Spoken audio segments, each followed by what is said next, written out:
સુરતના માંડવીમાં આગની ઘટના કરંજ જીઆઈડીસીમાં એક કંપનીના ગોડાઉનમાં ભભૂકી છે ભીષણ આગ। ગોડાઉનમાં પુઠ્ઠા હોવાથી આગ વધુ વિકરાળ બની છે। ગોડાઉનમાં આગ લાગતા અફરાતફરીનો માહોલ છે। દૂર દૂર સુધી ફેલાયો છે આગનો ધુમાડો। પાણીનો મારો ચલાવી આગ પર કાબુ મેળવવાના પ્રયાસ છે। કંપની માલિકને મોટું આર્થિક નુકસાન। આગ લાગવાનું કારણ અકબંધ છે હજી પણ। તો કંપની માલિકને મોટું નુકસાન થયું છે। આગ કયા કારણોસર લાગી તે જાણી શકાયું નથી। આગ લાગવાનું કારણ ન જાણી શકાયા હોવાની જાણકારી પ્રાથમિક રીતે મળી રહી છે। માંડવીની કરંજ જીઆઈડીસીમાં આગની ઘટના થઈ છે। વધુ માહિતી ન્યૂઝ 18 સંવાદદાતા કેતન પાસેથી મેળવીશું। કેતન, શું પરિસ્થિતિ છે હાલમાં? આગ ખૂબ જ ભયંકર પણ જોવા મળી રહી છે। જી સિદ્ધાર્થ, ચોક્કસ સુરત જિલ્લાના માંડવી તાલુકાના કરંજ જીઆઈડીસી ની અંદર એક પુઠ્ઠા બનાવતી ફેક્ટરીની અંદર અચાનક આગ લાગતા અફરાતફરીનો માહોલ સર્જાયો હતો।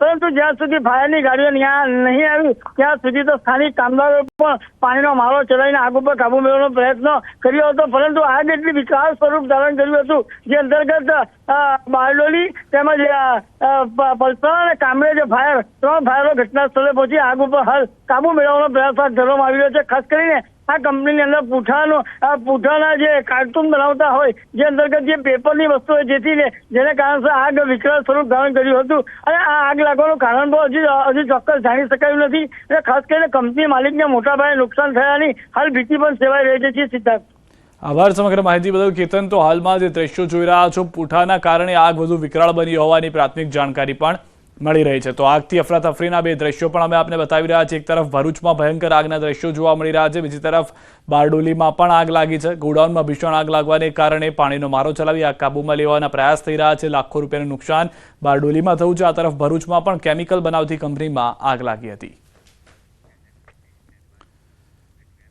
જૂનાગઢથી સમાચાર। કેશોદના 2 જૂથ વચ્ચે મારામારી। કેશોદના ગંગનાથપરા વિસ્તારનો બનાવ છે। જૂની અદાવત અને પાર્કિંગ મુદ્દે મારામારી થઈ હોવાની માહિતી છે।